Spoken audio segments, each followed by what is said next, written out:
اور خداوند نے موسیٰ کو فرمایا، بنی اسرائیل سے یہ کہنا، میرے لیے نظر لائیں، اور تم انہی سے میری نظر لینا جو اپنے دل کی خوشی سے دیں۔ اور جن چیزوں کی نظر تم کو ان سے لینی ہے وہ یہ ہے، سونا اور چاندی اور پیتل اور آسمانی اور ارغوانی سرخ رنگ کا کپڑا اور باریک کتان اور بکری کی پشم اور مینڈوں کی سرخ رنگی ہوئی کھالیں اور تخس کی کھالیں اور کیکر کی لکڑی اور چراغ کے لیے تیل اور مسح کرنے کے تیل کے لیے اور خوشبودار بخور کے لیے مسالے اور سنگ سلیمانی اور افود اور سینہ بند میں جڑنے کے لیے نگینے، اور وہ میرے لیے ایک مقدس بنائیں تاکہ میں ان کے درمیان سکونت کروں، اور مسکن اور اس کے سارے سامان کا جو نمونہ میں تجھے دکھاؤں ٹھیک اسی کے مطابق تم اسے بنانا۔ اور وہ کیکر کی لکڑی کا ایک صندوق بنائے جس کی لمبائی 2.5 ہاتھ اور چوڑائی 1.5 ہاتھ اور اونچائی 1.5 ہاتھ ہو، اور تو اس کے اندر اور باہر خالص سونا منڈنا، اور اس کے اوپر گردا گرد ایک زرین تاج بنانا، اور اس کے لیے سونے کے 4 کڑے ڈھال کر اس کے چاروں پایوں میں لگانا، 2 کڑے ایک طرف ہوں اور 2 ہی دوسری طرف، اور کیکر کی لکڑی کی چوبیں بنا کر ان پر سونا مڈنا، اور ان چوبوں کو صندوق کے اطراف کے کڑوں میں ڈالنا کہ ان کے سہارے صندوق اٹھ جائے۔ چوبیں صندوق کے کڑوں کے اندر لگی رہیں اور اس سے الگ نہ کی جائیں، اور تو اس شہادت نامہ کو جو میں تجھے دوں گا اسی صندوق میں رکھنا، اور تو کفارہ کا سرپوش خالص سونے کا بنانا جس کا طول 2.5 ہاتھ اور عرض 1.5 ہاتھ ہو، اور سونے کے 2 کروبی سرپوش کے دونوں سروں پر گھڑ کر بنانا، ایک کروبی کو ایک سرے پر اور دوسرے کروبی کو دوسرے سرے پر لگانا، اور تم سرپوش کو اور دونوں سروں کے کروبیوں کو ایک ہی ٹکڑے سے بنانا، اور وہ کروبی اس طرح اوپر کو اپنے پر پھیلائے ہوئے ہوں کہ سرپوش کو اپنے پروں سے ڈھانک لیں، اور ان کے منہ آمنے سامنے سرپوش کی طرف ہوں، اور تو اس سرپوش کو اس صندوق کے اوپر لگانا، اور وہ عہد نامہ جو میں تجھے دوں گا اسے اس صندوق کے اندر رکھنا، وہاں میں تجھ سے ملا کروں گا،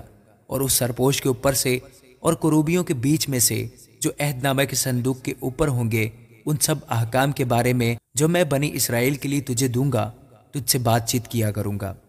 اور تو 2 ہاتھ لمبی اور 1 ہاتھ چوڑی اور 1.5 ہاتھ اونچی کیکر کی لکڑی کی ایک میز بھی بنانا،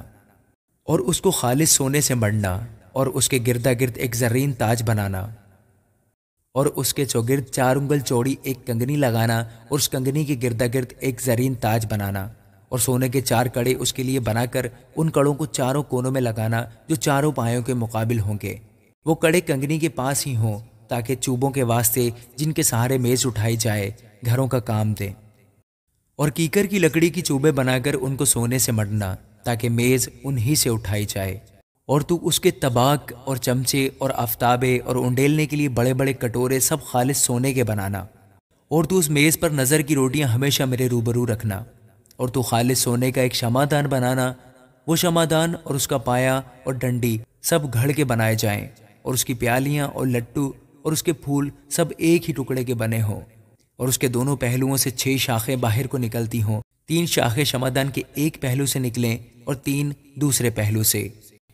ایک شاخ میں بادام کے پھول کی صورت کی 3 پیالیاں اور ایک لٹو اور ایک پھول ہو، اور دوسری شاخ میں بھی بادام کے پھول کی صورت کی 3 پیالیاں، ایک لٹو اور ایک پھول ہو، اسی طرح شمعدان کی 6 شاخوں میں یہ سب لگا ہوا ہو، اور خود شمعدان میں بادام کے پھول کی صورت کی 4 پیالیاں اپنے اپنے لٹو اور پھول سمیت ہوں، اور 2 شاخوں کے نیچے ایک لٹو سب ایک ہی ٹکڑے کے ہوں، اور پھر 2 شاخوں کے نیچے ایک لٹو سب ایک ہی ٹکڑے کے ہوں۔ شمعدان کی 6 باہر کو نکلی ہوئی شاخیں ایسی ہی ہوں، یعنی لٹو اور شاخیں اور شمعدان سب ایک ہی ٹکڑے کے بنے ہوں، یہ سب کا سب خالص سونے کے ایک ہی ٹکڑے سے گھڑ کر بنایا جائے، اور تو اس کے لیے 7 چراغ بنانا، یہی چراغ جلائے جائیں تاکہ شمعدان کے سامنے روشنی ہو، اور اس کی گلگیر اور گلدان خالص سونے کے ہوں، شمعدان اور یہ سب ظروف ایک کنتار خالص سونے کے بنے ہوئے ہوں،